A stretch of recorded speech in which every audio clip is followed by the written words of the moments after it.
بسم الله الرحمن الرحيم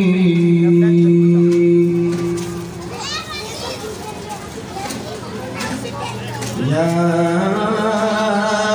أيها الذين آمنوا لا تلهكم أموالكم ولا أولادكم عن ذكر الله ومن يفعل ذلك فأولئك هم الخاسرون وأنفقوا مما رزقناكم من قبل أن يأتي أحدكم الموت فيقول رب لولا أخرتني إلى أجل قريب فأصدق وأكن من الصالحين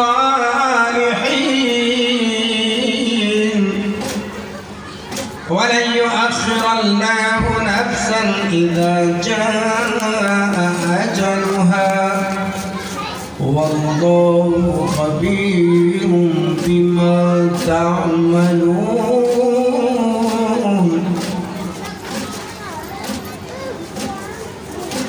معزز و محترم علماء کرام اور دور دراز سے تشریف لائے ہوئے مہمانان گرامی اور میری ماں اور بہنوں اور میرے عزیز بچوں، اللہ رب العالمین کا فضل و احسان ہے کہ اس نے ہم سب کو آج دین کی سمجھ حاصل کرنے کے غرض سے یہاں پر اکٹھے ہونے کی توفیق عطا فرمائی ہے۔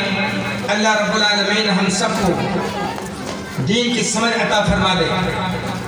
یقیناً جس شخص سے اللہ رب العالمین محبت کرتا ہے اسے دین کی سمجھ عطا کر دیتا ہے۔ بلا شبہ ہر قسم کی تعریف توصیف بڑائی حمد و ثنا اس خالق کے کائنات کے لیے ہے جس نے ہم سب کو اس دنیا کے اندر ایک مقصد اور منشا کے تحت بھیجا اور اس کی وضاحت بھی اللہ رب العالمین نے بیان کر دی ہے۔ قرآن کریم کے ذریعے اور اللہ کے نبی صلی اللہ علیہ وسلم کے احادیث کے ذریعے ہمیں یہ بات اچھی طرح سے معلوم ہو گئی ہے کہ اللہ تعالیٰ نے ہمیں اور آپ کو اس دنیا کے اندر کیوں کر بھیجا ہے۔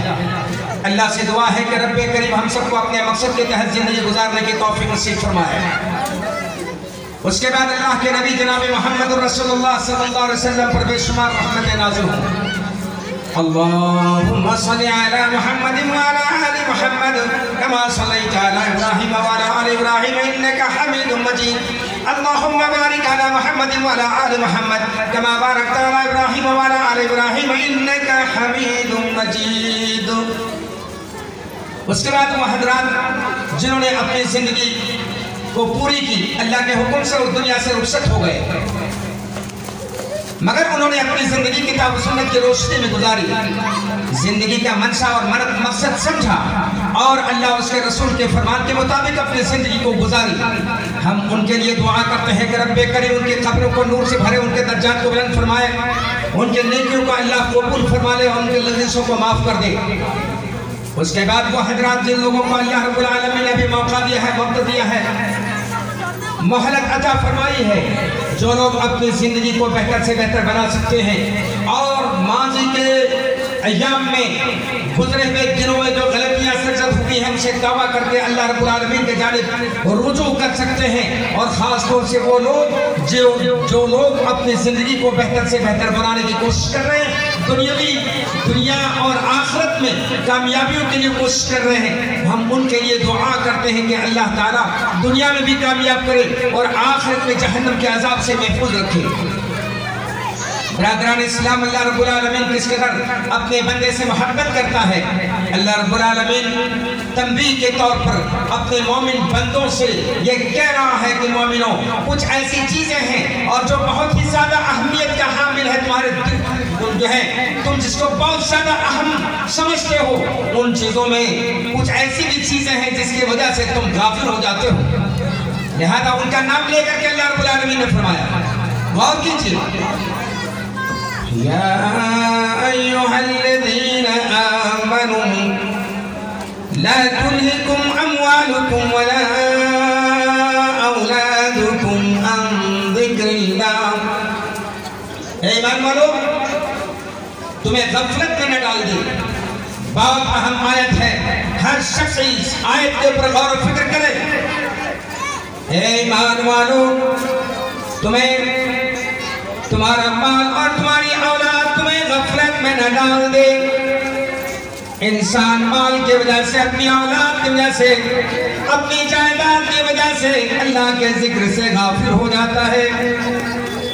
شیطان اس بات کی کوشش کرتا ہے کہ مال میں الجھ کر کے، اپنی اولاد میں الجھ کر کے، دنیا میں الجھ کر کے اپنی آخرت کو بھلا دے، اپنی آخرت کی پرواہ نہ کرے اور پھر اس کا انجام برا ہو جائے. اسی لیے اللہ رب العالمین نے اپنے مومن بندوں کو تنبیہ کرتے ہوئے، انہیں آگاہ کرتے ہوئے فرمایا، اے ایمان والو، یا ایھا الذین آمنوا، اے وہ لوگوں جو ایمان لائے ہو. مومنوں سے اللہ رب العالمین مخاطب ہو کر کے فرماتا ہے کہ تمہارا مال اور تمہاری اولاد تمہیں غفلت میں نہ ڈال دے. وَمَن يَفْعَلْ ذَلِكَ فَأُولَئِكَ هُمُ الْخَاسِرُونَ. اور جو کوئی مال کی وجہ سے، اپنی اولاد کی وجہ سے غفلت میں پڑ جائے گا، یعنی اللہ کی یاد سے، اللہ رب العالمین کی یاد سے دوری اختیار کر لے گا، دنیا کے اندر مشغول ہو کر کے اپنی آخرت کو بھلا دے گا، اللہ کے قانون کو پس پشت ڈال دے گا. ایسے لوگوں کے لیے اللہ رب العالمین نے فرمایا، وَمَن يَفْعَلْ ذَلِكَ فَأُولَئِكَ هُمُ الْخَاسِرُونَ. وَمَن يَفْعَلْ ذَلِكَ، جو شخص ایسا کرے گا، یعنی جس آدمی کو اس کے مال نے اور اس کی اولاد نے، دنیا کی مشغولیت نے اسے آخرت سے آخرت کو بھلا دیا، آخرت کو بھول کر کے اپنی دنیا کو سنوارنے میں لگ گیا، آخرت کو بھلا دیا، ایسے لوگوں کے لیے اللہ رب العالمین نے اعلان فرمایا، وَمَن يَفْعَلْ ذَلِكَ فَأُولَئِكَ هُمُ الْخَاسِرُونَ. یہی وہ لوگ ہیں جو آخرت میں نقصان اٹھانے والے ہیں. برادران ملت، یہ دنیا کی زندگی چند روزہ زندگی ہے. یہ زندگی جس زندگی کی کوئی اہمیت نہیں حقیقت میں، آج ہے کل نہیں دیں گے، موت کب آئے گی پتہ نہیں. یہ زندگی چھوٹی ہے یا بڑی ہے وہ اللہ کے علم میں ہے. اس لیے آدمی کو یہ چاہیے کہ ہمیشہ اپنی آخرت کو بنانے کی فکر کرے، اور جب مانگے تو دنیا کے ساتھ ساتھ آخرت کی بھلائی بھی مانگے. اللہ رب العالمین نے فرمایا، رَبَّنَا آتِنَا فِي الدُّنْيَا حَسَنَةً وَفِي الْآخِرَةِ حَسَنَةً وَقِنَا عَذَابَ النَّارِ. اللہ رب العالمین نے اپنے بندوں کو یہ دعا سکھلایا، اے بندے تمہیں کیا مانگنا ہے، کس طرح سے مانگنا ہے.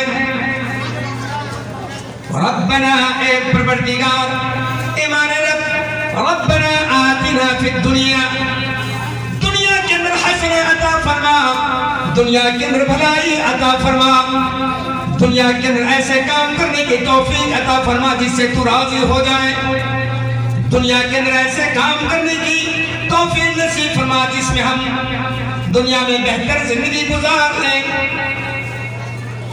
ربنا آتنا فی الدنیا حسنة وفی الآخرة حسنة وقنا عذاب النار. دنیا کی بھلائی کے ساتھ ساتھ آخرت کے کا ذکر اللہ نے فرمایا اور یہ فرمایا تمہیں یہ بھی کہنا ہے وَقِنِ عَذَابَ النَّارِ، پروردگار آخرت میں جہنم کے عذاب سے تمہیں محفوظ رکھ۔ چھوٹی سی آیت ہے مگر کتنی زبردست اور جامع آیت ہے۔ یہی اس آیت کے اندر جو دعا ہے، اسی دعا کو تمام حجاج رکن یمانی سے لے کر کے حجر اسود کے درمیان یہی دعا پڑھتے ہیں، اور اللہ کے نبی صلی اللہ علیہ وسلم نے ہمیں اس دعا کو پڑھنے کا حکم دیا، انہی الفاظ کے ساتھ ہمیں مانگنے کا حکم دیا۔ ربنا آتنا فی الدنیا حسنۃ وفی الآخرۃ حسنۃ وقنا عذاب النار، دنیا کی بھلائی کے ساتھ ساتھ آخرت کی بھلائی۔ یہ کہو کہ اللہ تو ہمیں جہنم سے بچا لے، وقنا عذاب النار۔ تو اللہ رب العالمین نے فرمایا وَمَن يَفْعَلْ ذَلِكَ فَأُولَٰئِكَ هُمُ الْخَاسِرُونَ، اور جو کوئی ایسا کرے گا، یعنی جس شخص کو اس کے مال اور اس کی اولاد کی وجہ سے دین سے دوری اختیار کر لے گا، جو شخص بھی دین سے دوری اختیار کرے گا، آخرت سے غفلت اختیار کرے گا، اللہ کے ذکر سے غفلت اختیار کرے گا، اللہ کے قانون سے دور بھاگے گا، ایسے لوگوں کے لیے اللہ رب العالمین نے فرمایا کہ وہ خسارہ اٹھانے والوں میں سے ہوگا، نقصان اٹھانے والوں میں سے ہوگا۔ اور آخرت کے تعلق سے آدمی کی بے نیازی انتہائی خطرناک ہے۔ اس کا مطلب یہ ہے کہ اللہ کے قانون کا ہمیں دھیان رکھنا ہے، اللہ کے فرمان کا دھیان رکھنا ہے، کتاب و سنت کے مطابق زندگی گزارنے کی کوشش کرنی ہے، خود بھی اس پر عمل کر کے اور لوگوں کو دوسروں کو اس کی طرف بلانا ہے، یہ ہماری اور آپ کی ذمہ داری ہے۔ اور اگر اعراض کرتے رہے تو اس کا برا انجام دنیا میں بھی اور آخرت میں بھی۔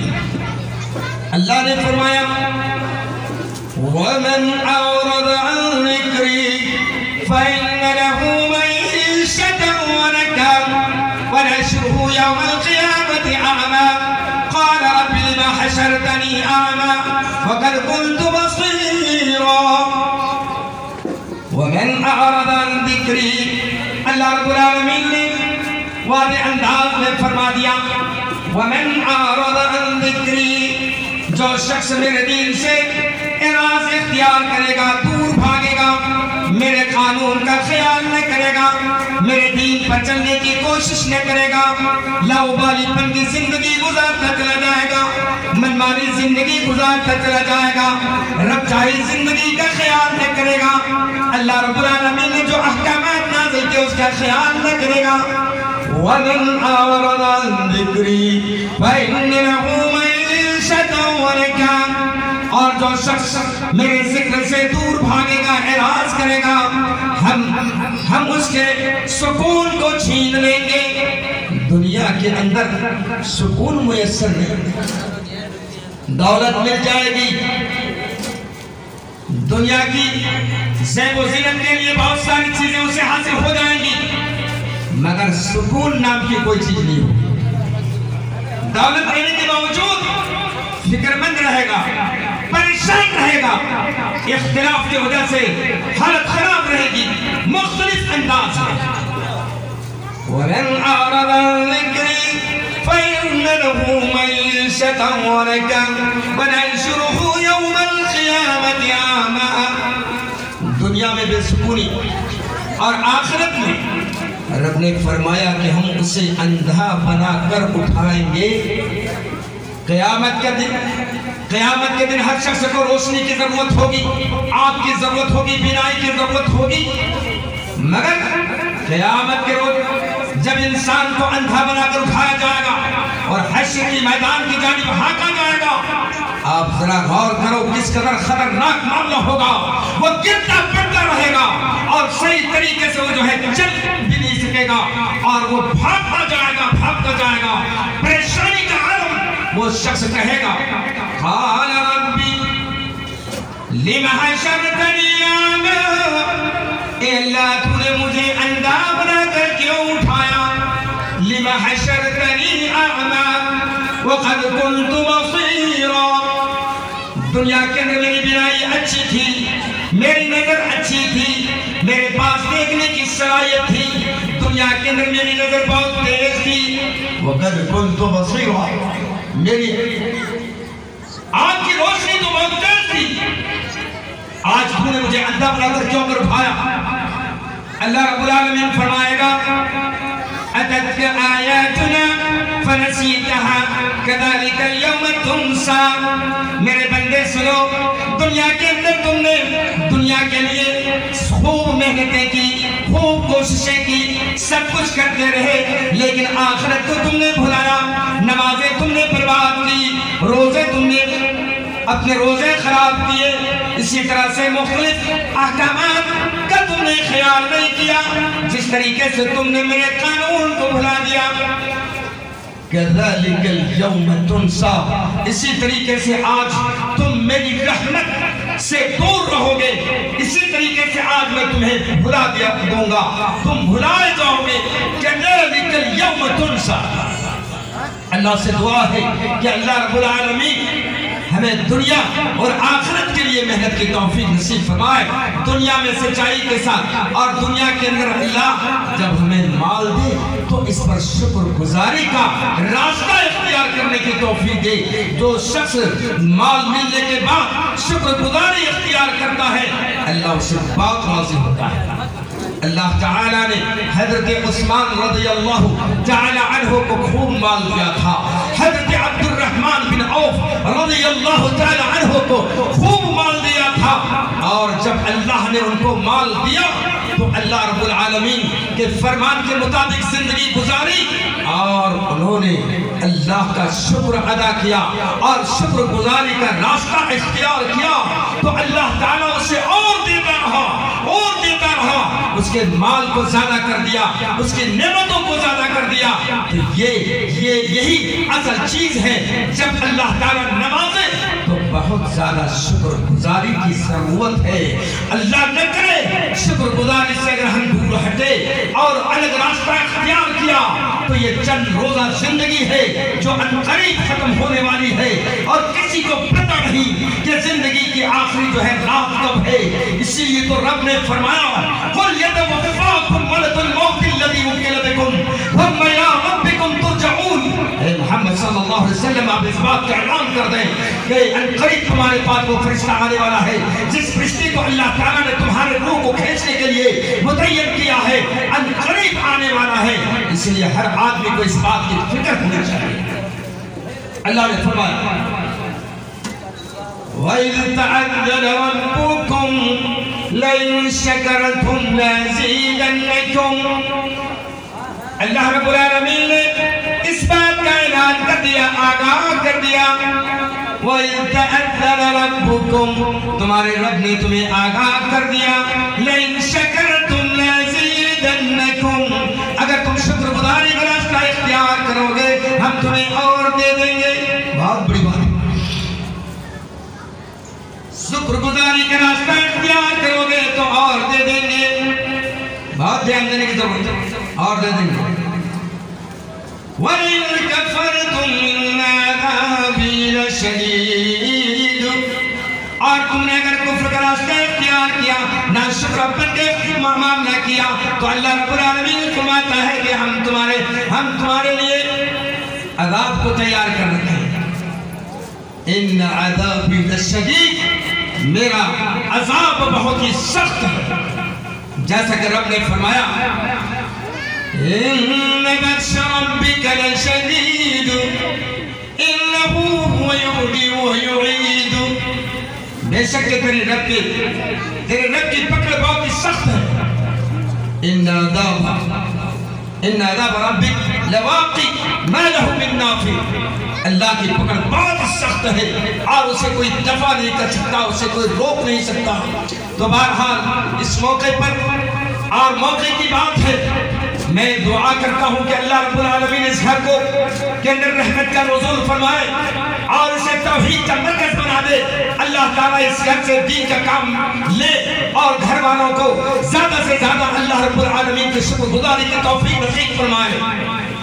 اللہ تعالیٰ گھر کے ایک ایک فرد کو نماز قائم کرنے کی توفیق دے، گھر کے ایک ایک فرد کو اللہ کا شکر گزار بندہ بننے کی توفیق نصیب فرمائے، تاکہ اللہ کی رحمتیں، اللہ رب العالمین کی برکتیں زیادہ سے زیادہ ہو اور اس کے ذریعے سے عوام کو فائدہ پہنچے، ان کے ذریعے سے عام لوگوں کو فائدہ پہنچے، غریبوں کا حق ملے، محتاجوں کو حق ملے، ضرورت مندوں کو حق ملے، بیواؤں کو حق ملے، اور جو پریشان حال لوگ ہیں ان کی پریشانی کو اللہ تعالیٰ ان کے ذریعے سے دور فرمائے۔ رب العالمین ذریعہ بناتا ہے، سب کو مال نہیں دیتا، مگر بعض ایسے افراد ہیں جن کو اللہ تعالیٰ مال دیتا ہے تو اس کے مال سے دنیا کے لوگ فائدہ اٹھاتے ہیں، غریبوں کو، محتاجوں کو، حاجت مندوں اور ضرورت مندوں کی ضرورت کو وہ پوری کرتا ہے اور اللہ تعالیٰ اسے اور زیادہ دیتا رہتا ہے۔ اللہ کے راستے میں خرچ کرنے سے کبھی جو ہے مال کے اندر کمی نہیں آتی، صدقہ کرنے سے مال کے اندر کمی نہیں آتی۔ انہی باتوں کا سب سے زیادہ خیال رکھنے کی ضرورت ہے۔ سب سے پہلے میں گھر والے سے یہ کہوں گا کہ اس بات کا دھیان رکھنا، دیکھیں کوئی بے نمازی تو گھر میں نہیں ہے، اگر بے نمازی رہیں گے تو برکتیں نازل نہیں ہوں گی اور اللہ رب العالمین کی جو ہے ناراضگی ہوگی، اس لیے اس کے لیے سب سے زیادہ محنت اور کوشش کرنے کی ضرورت ہے۔ اللہ تعالیٰ سے یہ دعا کرتے ہیں کہ رب کریم ہم سب کو اپنے دین پر چلنے کی توفیق نصیب فرمائے، ہم سب کو اپنے احکامات پر عمل کرنے کی توفیق نصیب فرمائے۔ برادران اسلام، اللہ تعالیٰ کسی کو دے کر کے آزماتا ہے اور کسی کے مال کو لے کر کے آزماتا ہے، کبھی دیتا ہے وہ بھی آزمائش اور لیتا ہے تو وہ بھی آزمائش، اسی لیے تو اللہ تعالیٰ نے فرمایا یہ آزمائش کے لیے ہے، آپ کی پوری زندگی، ہماری پوری زندگی آزمائش کے لیے ہے۔ رب نے فرمایا تبارك الذي بيده الملك وهو على كل شيء قدير۔ بابرکت ہے وہ ذات جس کے ہاتھ میں ملک ہے، جس کے ہاتھ میں سطوت ہے، جس کے ہاتھ میں طاقت ہے، جس کے ہاتھ میں قدرت ہے۔ وَهُوَ عَلَىٰ كُلِّ شَيْءٍ قَدِيرٌ، وہ ذات ہے جو ہر چیز پر قادر ہے، وہ ذات ہے جو ہر چیز پر قادر ہے۔ وَهُوَ عَلَىٰ كُلِّ شَيْءٍ قَدِيرٌ الَّذِي خَلَقَ الْمَوْتَ وَالْحَيَاةَ لِيَبْلُوَكُمْ أَيُّكُمْ أَحْسَنُ عَمَلًا، جس نے موت و حیات کو پیدا کیا، جس کے ہاتھ میں موت و حیات ہے اور اس کا منشا یہی ہے، مقصد یہی ہے تاکہ تمہیں آزمائے۔ اللہ تعالیٰ سے دعا ہے کہ اللہ جب تو ہمیں اپنی رحمت، اپنی نعمتوں سے نواز تو ہمیں شکر گزار بندوں میں شمار کر لے۔ اے اللہ ہمارے اندر جو کمیاں ہیں اسے دور فرما دے۔ اے اللہ تو اس گھر کے اندر رحمتیں اور برکتیں نازل فرما۔ ربنا تقبل منا انك انت السميع العليم وتب علينا انك انت التواب الرحيم، واخر دعوانا الحمد لله رب العالمين، والسلام عليكم ورحمة الله وبركاته۔